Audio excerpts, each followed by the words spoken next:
Preface to Facts and Theories as to a Future State. Preface to the Second Edition, 1889.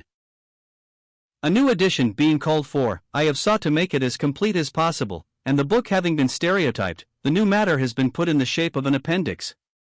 This has had its advantage, however, in allowing some systems of unbelief which have only lately obtained prominence, and have received, so far as I am aware, little or no examination, to be more thoroughly investigated, a thing demanded by the fact of their doctrines being disseminated over the face of the country with a zeal worthy of a better cause. May the Lord grant in mercy that the answers furnished to these, though still brief, may be used of Him to preserve some from the flood of error, ever rising higher. The testimony to this is decisive. The fact can surprise no one who is intelligent as to the Scripture witness to the apostasy of the last days. Mr.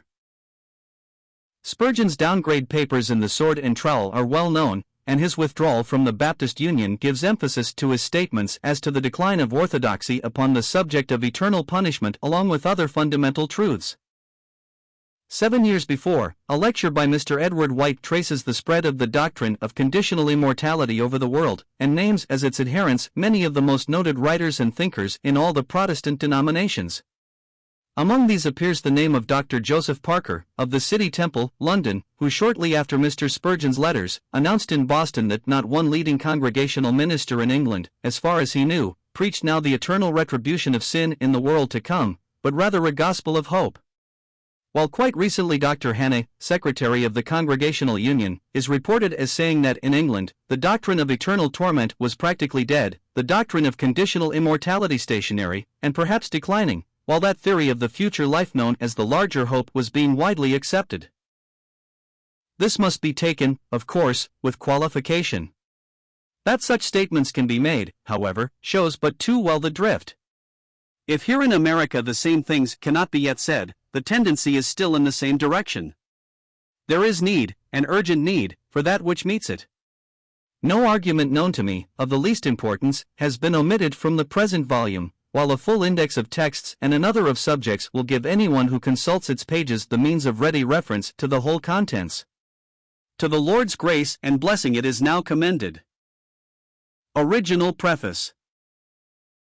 The present work is the development of one published some years ago, and now out of print, but which took up only a portion of the subject here considered, and at much less length.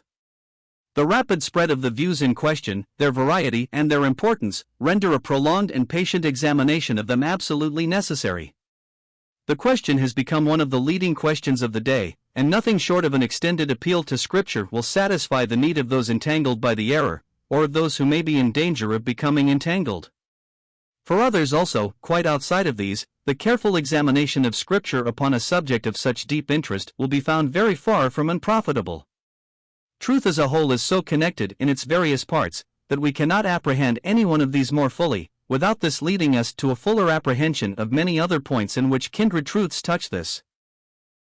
While the perfection and profundity of the Word of God will more and more be realized as its ability is proved to satisfy the real need of the soul and meet the natural thoughts and questions of the mind.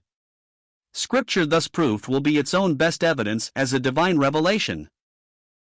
No doubt there is abundance of external witness to its truth, but the surest of all is its own direct testimony to man's heart and conscience.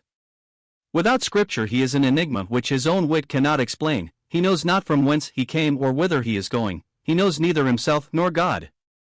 With Scripture, light is come into the world, and what makes all things manifest needs not, although it everywhere finds, a testimony outside itself.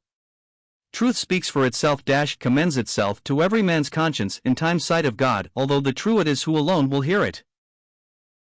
In the following pages, then, the doctrine of Scripture is what is first examined, not merely negatively an answer sought to certain views.